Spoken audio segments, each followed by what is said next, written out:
yung naging pagdinig kayo? Kakapagod na. It's, nakakapagod, yeah. Bakit? Sa paano nakakapagod?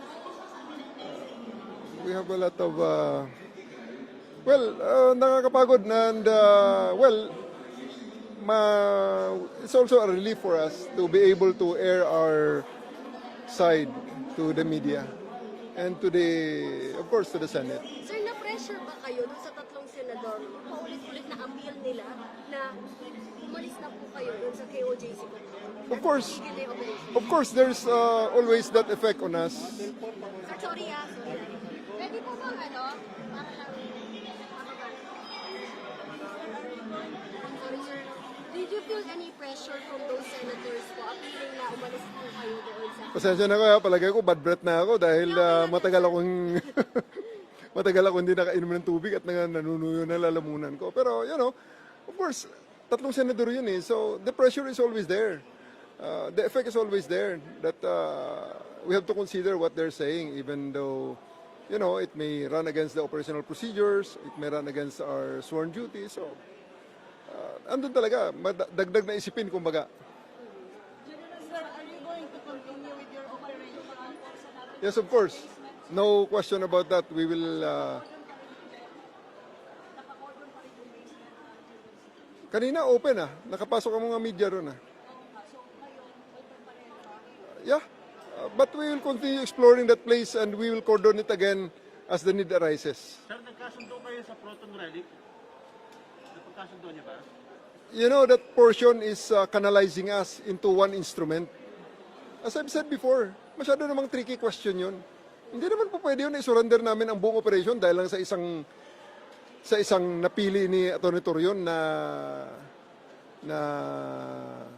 instrumento. So you're saying that you're afraid, sir, of that challenge by Atty. Torion? We have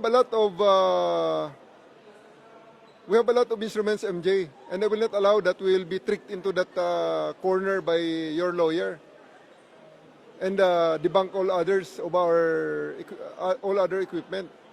That's why we brought more redundancy. So ano yung napagkasunduan ninyo, sir? Wala kami napagkasunduan regarding that matter. Wala kami napagkasunduan. Isa lang siguro dapat pagkasunduan dito. Ilabas niyo si Apollo Kibuloy. Napakasimple. Doon lang ang katapusan ng lahat. Pag si Apollo Kibuloy ay humarap na sa huwes. Lagi rin sinasabi ninyo, MJ, justice for Apollo Kibuloy. Saan hustisya nyo hinahanap ang hustisya na yan? Sa kalsada? Hindi naman po pwede dyan. Pag sinabi nyo justice for Apollo Kibuloy, ibig sabihin, ang hustisya, iisa lamang dito sa Pilipinas, nasa mga korte. At ang unang step para makatanggap ka ng hustisya ay magpasakop sa korte. And in this case, to surrender to the court. Yun ang rason dyan, yun ang paraan dyan. Wala nang iba. Just like any other Filipinos. After the hearing, ano po maging changes ng police operation sa loob ng compound? We will re-strategize. Actually, I'm energized. Yang mga lahat ng pinalalampas namin na obstruction of justice, aaksyonan na namin.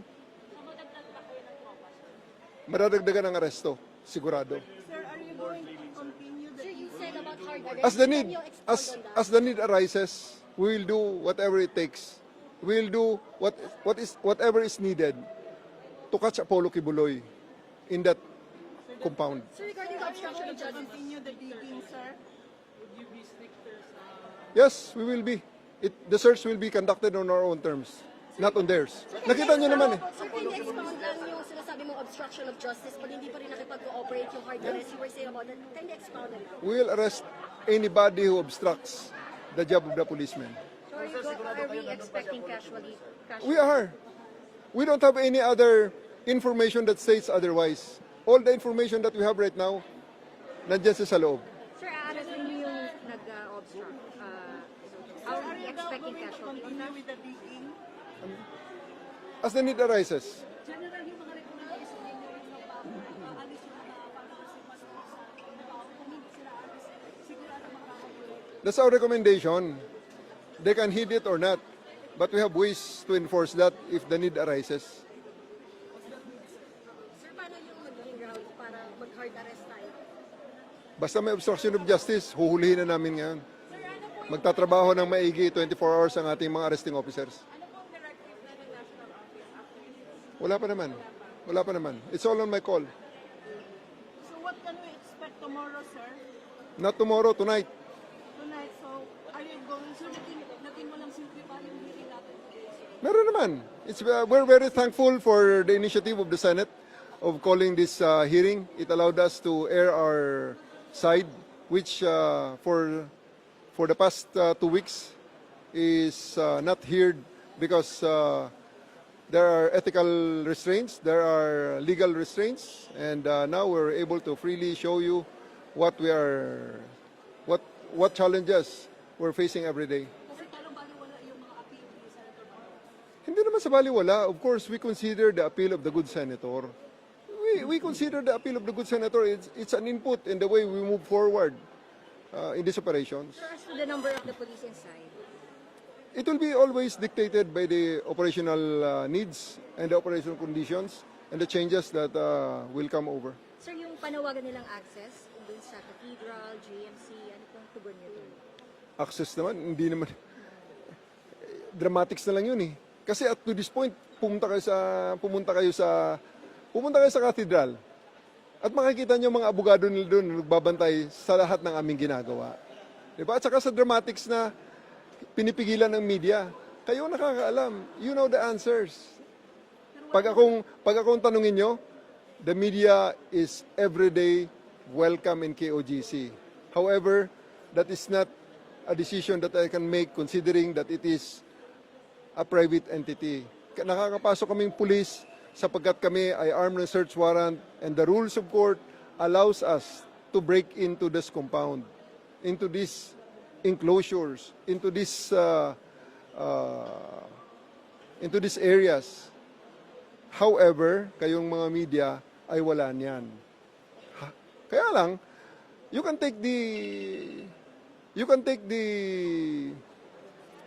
challenge of the KOGC that they're saying that you are welcome to go in there. So go in there and go inside, roam around, investigate the police in there. Take videos of the police there in the innermost sanctum of KOJC. And let's see if you can do it. Or they will allow it. May sabi mo kasi kanina more major diggings na mangyari, sir. As the need arises ang mga diggings. Pero kanina sinabi ko doon, kasi nga nakita namin, we are off by 2 feet. Maybe we'll do it 2 feet, 3 feet to the left of the wall that we saw. Sir, your thoughts na lang, sir, on how the senators handled the committee hearing? We have a high respect to our senators and we always thank them and I would like to express my personal gratitude to them for giving us this chance to also air our side, which have been so long suppressed during all of these operations. But did you feel that the hearing was one-sided? No. We were given a chance to air our side. The good senator had been very good to us. They gave us the chance to also give our presentation. Pero sir, di ba nag-huddle kayo for a minute? Anong nangyari doon? Sa usapan niyo doon? About the tunnel thing?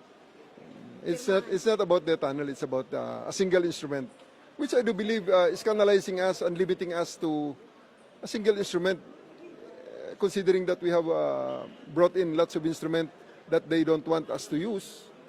I don't think that's really fair, or I don't think that's wise. And again, that is another demonstration of, again, them insisting their way. Sir, gano'n pa ito katagal? Hanggang sa mahuli si Apollo Kibuloy. Hanggang sa pagbabalik ni Apollo Kibuloy.